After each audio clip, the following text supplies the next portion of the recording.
Hey friends, welcome back to my channel. My name is Mansa. So y'all, are you tired of rice, potatoes, pasta, the usual side dishes, and you just want something different? Well, I got you, girl. Today I'm going to be sharing with you how I make this delicious couscous veggie salad that I'm going to be pairing with my oven baked salmon, which I'm going to share in my subsequent video, so please stay tuned for that.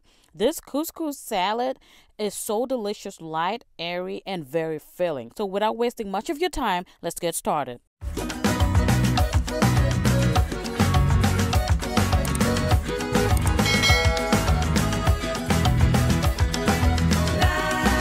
Okay, so we're going to start off with our couscous. This is the brand that I like to use. I get this from Walmart and I find it very easy to use, and I like the consistency and the taste as well. So I'm going in with 2 cups of couscous, just a dry one, and as you can see, my cups were generous, girl. So yeah, I try to measure it so you guys can be able to follow this recipe. To this I'm gonna add 3 sticks of butter. Now it doesn't matter if it's salt or unsalted butter, it doesn't matter. And to make this couscous, you would need some hot boiling water. It needs to be hot and boiling. It's very important. So now couscous does not require a lot of liquid. This is the part where you can make or break it. It has to be flaky and nice when it's done.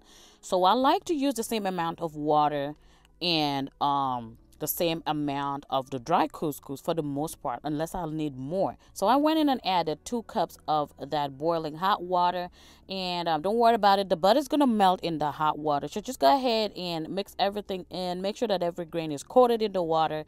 And I realized that I needed a little bit more liquid because my cups were a little full, so I went in and added about 1/4 cup of water, and it was perfect for me. I've made this so many times. I usually don't even measure, and I'm good.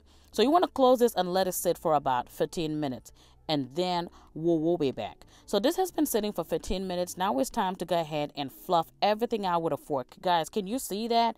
The grains are not sticking together. It's just perfect. So the amount of water is really important. So watch it. I'll rather you add less water and top it up gradually than add more water, because then you can't salvage it. It's just going to be mushy and just turn to like pudding. So you don't want that. So go ahead and fluff everything out with a fork.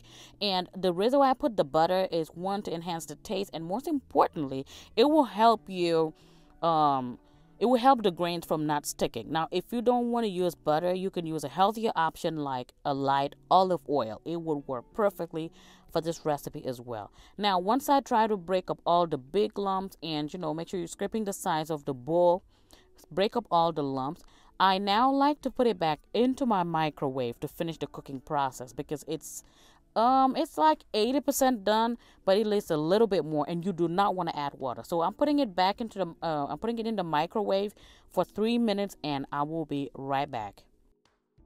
And here we are. It's been 3 minutes in the microwave, and this process never fails me.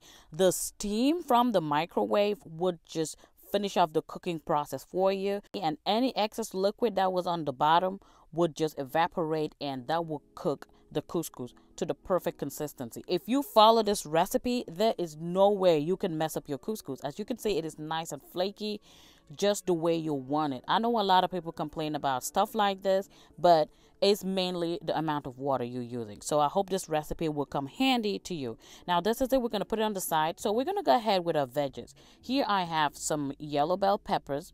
I have some red onions. I already chopped them nicely. And here I have the mini cucumbers that I diced up really good. I really love these. They're so delicious on their own.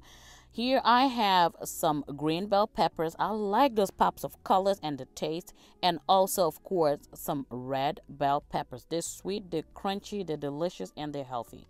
And I'm going to top it off with some scallions or spring onions already chopped. So these are my veggies that I'm going to be using today. Feel free to use any veggies of your choice, okay? So now in a bowl, I am going to start off by making my dressing for the veggies. I am going in with 3 tablespoons of melted butter, okay? If you don't want to use butter, again, this is where you can use olive oil. To that, I am going to add the juice of half a lemon. You can use half to 1 lemon, depending on how much tang you want in it. But usually about half a lemon or so will be enough. So just put it and taste it as you go. And next, I would add some black pepper, just a little bit of black pepper to taste. I like the taste of the black pepper. It's not going to make it hot. And of course, we're going to need some garlic powder. I am going in with a teaspoon of that.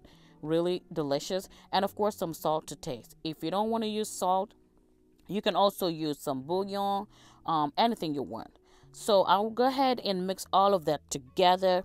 And I like to taste it as I go because remember I didn't put any salt in the couscous yet. So I needed more salt. So I opted to go for some bouillon and I went in with this chicken flavor and it was so, so delicious. So this one, just taste it as you go and make it yours. So now I am going to start just dumping in all the veggies in there. It is so, so delicious. Now, by the way, if you don't have any lemon handy, feel free to use some vinegar. It would work just the same in this recipe.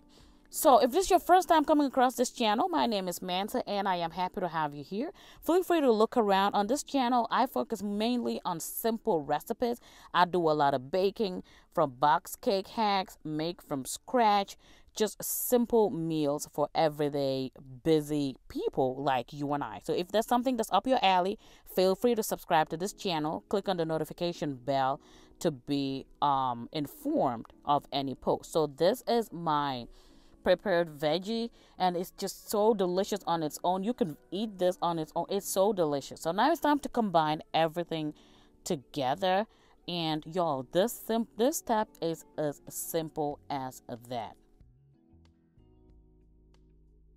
And you just want to go ahead and combine all of this.